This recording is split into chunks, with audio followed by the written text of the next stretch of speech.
негізінде қазақтың жоғы көп қой осы жерде. Сіздердің барлықтарыңыздың сөзіңізге сондай бір қуанып ұйып отырмын. Шынымды айтсам, өңім бе түсім бе деп сенбей тұрмын. Себебі бір барлығы бір кетіп бара жатқан, бітіп бара жатқан сияқты бір күйзелістерде ойлап жүргенде таза қазақы, енді ол ұлтқа бөлініп тұрған жоқ, бірақ осындай бастама. Енді 20 ғасырды ойласаңыздар да қай кезеңінде де ұлт үшін жанкешті бүкіл ғұмырын арнаған көп тұлғалар болды ғой. Сол мысалы, өткенде мен Бейсенбай Кенжебаевтың өнегелі өмір бойынша кітабын қарап отырып, бір Рымғали ағайдың жинағын дайындап деп жатқанбыз, соны ана кісіні қараймын. Алдында еңбектерін оқимыз. Бұл бір көрмегені жоқ енді, бүкіл 20 жылдары, анау жетіміз, сол кісі 60 жылдары зар деген Құлбек жариялап жүрді ғой, зар деп жазып кетіпті өлеңі сияқты. Қазақ енді өстіп кете берсе бітеді деп, бітеді, құрайды деп. Сол сияқты бір күйзелістер ойлап жүреміз, үмітті жағдайлар да бар енді, бірақ жаңа бәріміз өте жақсы есейді. Әр сөзінің ар жағында көп мағына жатыр. Мына Тамшы деген біздің кәсіпкерлердің осылай бұрылып, өте түбегейлі сезініп бұрылған деп ойлаймын мен. Бірнеше шара өткен екен, біз естен кіремей қалдық. Омархан бүгін шырпыр болып айтады, билет, анау да келген шақыру билет бар бейді, солай деп. Мен кездейсоқ не айтам, бағытын білмеймін жұмыстың деп сөйлеймін.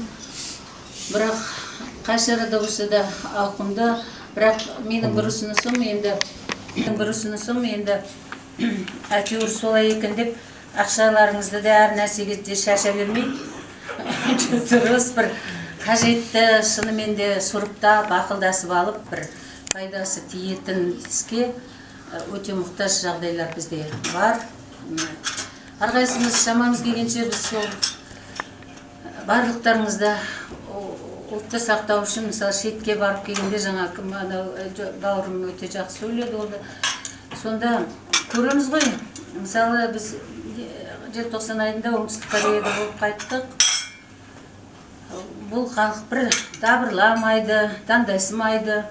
Кішкентай ғана жерде, екі мұхиттың өтінде, өте қолайсыз ауа райлары, Сеулда керемет жел соғып тұрады, Астанада 10 есе қатты жел. Сондайдың бәрінде қалай ұқсатып отыр, барын егілген, ол барлық өз алдына анау арғы замандағы болмыс бітім құндылығын біреуін шетін етпей ұстап отыр. Сүйсінесіз, ана таңертең уақытта фирманың директоры мусорын жинап, барлығын жинайды, сағат 9-да киініп кетіп отыр. Ол бір сараңдықтан емес деп ойлаймын. Сондай ілтипат қай жерге барсаңыз да, ал біздің қазақ барлығынан жаңа абай айтып отырғандай қандай халық еді. Мен 90 жылдардың өзі есейлерге сабақ берген кезде біздің ұлтымыз осы бәрінен артық деп қуанып айтатынмын.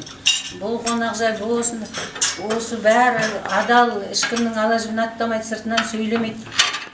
Ешкімді сөйлемейтін, жамандамайтын адамдар біздің аналарымыз жақында, мысалы, біздің әке-шешеміз қайтыс болып, мен жақында 2 ай бұрын шешем қайтыс болып, мысалы. Сол кісілер сондай жақсы адамдардың соңы деп ойлаймын қазір, енді сөйтіп барамын. Сондықтан бізде ыдырау көп, бұзылу да бар бір шама сөйтіп бар жатқанда. Осындай бастама керек. 20 ғасырдың басында Ахмет Байтұрсынұлын, Әлиханды, басқа ағаларымызды кімдер қолдады? Қолында қаржысы бар адамдар қолдады. Көп мүмкіндіктер туды. Біздің құрып кетпеуіміздің бір себебі қаншалықты көп қиындықтар көргенде де жадымыздың сақталып, жанымызда бір жылу, жарықтардың қалуы солардың арқасы деп ойлаймыз. Сондықтан өте қуаныштымын. Бүгінгі жаңа кім жігіттің аты Аян кішкене қобалжып айтады. Ойдағыдай болыңқырамай қалдым екен солай жоқ, өте ойдағыдай деп ойлаймын. Себебі жаңа 30-ға толмаған жігіттер үшін үлкен академиялық театрдың сахнасында сондай салтанатты түрде кеш өткізіп, ол үлкен рухын тазартып, жанына бір жақсылықтарды сарқылмайтын бір дүниелерді бастап берді деп ойлаймын. Сондықтан сіздерге мына қазақты қалжыңыңызға, жаңағы Сәбитпен болмыс бітімдеріңізге қуанып отырмыз. Біз бір осы скромный қалпымызда өмір сүріп келе жатқан кісілерміз. Біз ақшалы адамдар екен деп жалпылдайық деп тұрған жоқпыз, бірақ осы жағдай жалғасы екен, нәтижелі, және біз әр уақытта қолдасып, қолымыздан келген ештеңе. Мен тіпті бүкіл енді осы кезде өзімді бір қайраткерлікке бағыштап келе жатқан адамбыз. Көп уақыт босқа өтіп кеткен. Біз жастармен жұмыс істегеннен кейін ештеңе еместе де біз жанымызды аямаймыз, көмектесеміз.